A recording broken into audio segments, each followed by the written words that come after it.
初めてお目にかかります。私、シアン。ごめん。I was introducing myself in business Japanese, not flexing or anything.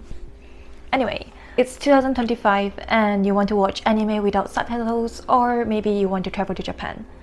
Well, this video is for you because I'm gonna teach you step by step how to self-study at home completely free without costing you any money. Before we start, my name is Shin and I have self-studied Japanese since high school. I passed JLPT N2 at the age of 17, and for tuition I paid the same amount of cash in my wallet right now, which is nothing because I was a broke teenager and my parents did not give me any pocket money. And I had no Japanese friends, nor have I ever stayed in Japan for a long period of time. And in terms of how long did it take for me to become fluent in daily conversational Japanese, for me it took about a year. But I'm not the smartest tool in the shed, so if I can do it, love, you can do it better. Here's a side quest. Somewhere along this video, I'm going to ask you a very important question that will impact your whole way of studying Japanese and how you structure it. So make sure to leave your answer in the comments down below when the question pops up. はい、じゃあ行きましょう。First of all, find free resources online, but not just any material or textbook that you can find. Find one textbook that has an end-to-end 10, meaning that, for example, it should at least cover the furiganas like hiragana and katakana, how to write them, as well as the basic phrases in Japanese, for example, and grammar. So those are the few key points that you want to focus on for a textbook. And it doesn't have to be a physical copy, it depends on you. For me, I did start out with physical copies because it's easier for me to memorize and write it down. But if these days like online copies work for you, just go for the online textbook. My personal recommendation is Tae Kim's grammar guide. I thought that was really helpful for the beginning because it really helped explain the context of grammar and how do I differentiate between the particles. Those were all really helpful. And then now you want to also look for materials that are broken down into sections or parts that you are not that sure of. Now here's the question that I'm going to ask you that will structure your entire way of studying Japanese as well as shift your priorities. What is your most urgent goal in learning Japanese? So it's actually a very, very simple way of learning, but I don't know why I don't think anyone have ever told me about this. So when you're starting out, right, first of all, depending on your goal, so let's say if you want to travel to Japan, break it down into what do you want to prioritize on. So we have speaking, listening, writing, and reading. And I think a lot of times, even for myself, and that's also what I did, which was the slower method, we start off with all 4 sections, meaning that perhaps you will start learning the basic writing like hiragana and katakana, then you will read a little bit, and then you will learn some kanji. But the thing is, when you structure your studies this way, perhaps it's helpful if you're not in a rush. But if your main focus and priority is actually, for example, traveling to Japan, then your focus should be speaking Japanese. In that case, instead of putting all your focus in all 4 sections, what you should do is actually focus on listening and speaking. So here is what I suggest. If your goal and main focus is that you are going to travel to Japan in a matter of months, your focus shouldn't be learning the basics and burning out yourself with hiragana and katakana and how to read and write them and how to use particles. Your focus should be being able to speak as much Japanese as possible. But how do you do that without knowing the basic of the basics? First of all, you should learn the common travel phrases that you might use when you're in Japan and split them by scenarios. So say for example, one of the most common ones would be ordering something at the restaurant, when you are shopping for something, phrases that you would use when you are shopping. Say for example, how much is it? いくらですか? So for me, for example, when I have traveled to Japan before, I think one of the most common terms that I would use is agreeing with someone. Just to show politeness, you can learn terms like そうです、そうですね、はい. So things like that, which basically shows that you're agreeing with them. You'll be surprised how far that carries the conversation. By learning the common phrases and memorizing them, that is the first step to being able to speak some Japanese. And that is just step number 1. So in the future, if you want to dive back into the basics and start out from scratch, you can always go back. But I think a lot of people give up halfway on learning Japanese is mainly because it's frustrating when you are putting all the hard work and you don't see the results, which is primarily conversational Japanese.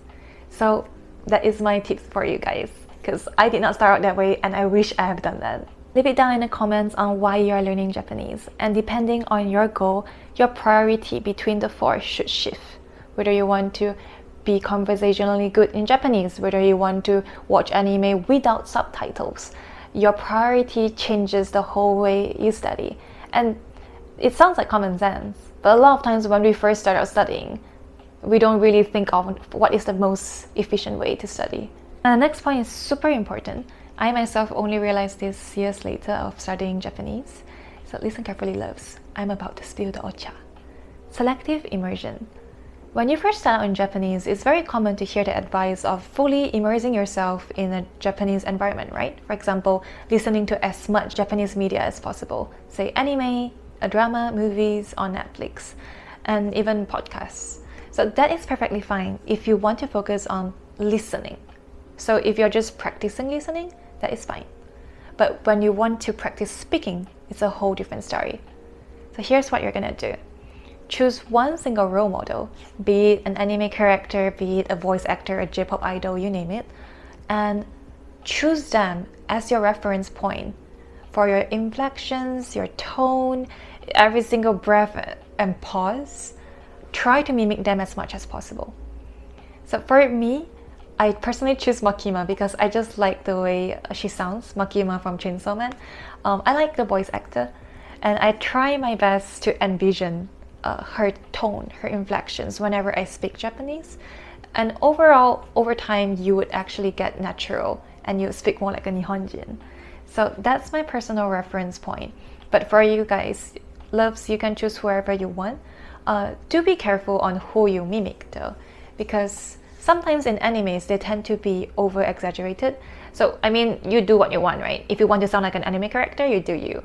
But if you want to sound like a native Japanese in real life, then perhaps choose a role model that's like perhaps an actress, and you want to sound as polite as them, or you want to sound like a joshikose, which is the ultimate Japanese. I think for me at least, it's like the ultimate native level of Japanese. 次, talk to yourself in Japanese. Monday, Tuesday, Wednesday, Thursday, Friday, 7 days a week. You want to make sure that you talk to yourself like a crazy person. And here is why. Being fully immersed in Japanese is not enough. You also have to put the effort to actually speak Japanese. If you don't practice, you will never be able to actually get the courage to speak when you have to.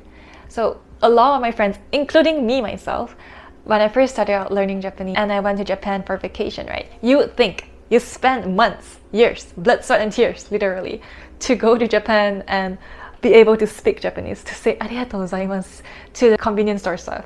But what happens is that you just freeze and you don't dare to say anything because you are scared that you're wrong, or you're not confident, or you're flustered and the right words don't come out. Why? Because you did not practice. So who cares, right? Speak to yourself in Japanese alone. You don't have to do it in public. And what I recommend is this.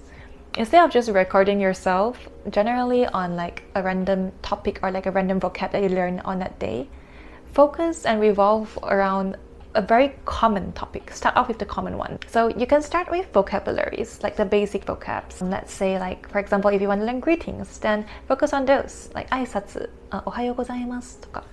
And focus on those, record yourself speaking and saying those vocabularies, then slowly level up from there. So you can start from the vocabs and then make it into a sentence or a phrase, and then slowly build into a paragraph. Then you can do like a Japanese diary where you speak about your day in Japanese. That is the best way to practice speaking Japanese. Personally, for me, that's what I did for years. I pretty much recorded myself and spoke in Japanese as much as possible, and it's fine even if it's wrong because it's just practice. だから練習して頑張って。Lastly, join a community that shares your interests and passion. So, for example, for me, it was a lonely journey.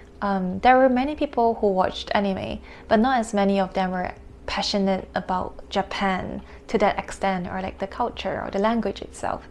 So I found it hard to relate to anyone around me. And even online, I was a more conservative and shy kid. So even in like group chat settings, I wouldn't be able to chat that much. That's why it was a lonely journey. But it doesn't have to be that case for you, love. I made a Discord server for us to share and be in a community that can build each other up. And in the Discord server, I've also included bots for us to practice JLPT quiz, furikanas, and as well as search up information on kanji. So if you are looking for an online server that can help motivate you to study and find like-minded people who share the same common interests, feel free to click on the Discord link in the description below and join us. That's all for this video. I hope you found the tips helpful and valuable. And I made a lot of mistakes during self-study, so let me know if you want a video on that and how to avoid those mistakes. I'm not sure if people even do this in 2025 anymore, but if you like this video, found it helpful, like and I can't do it.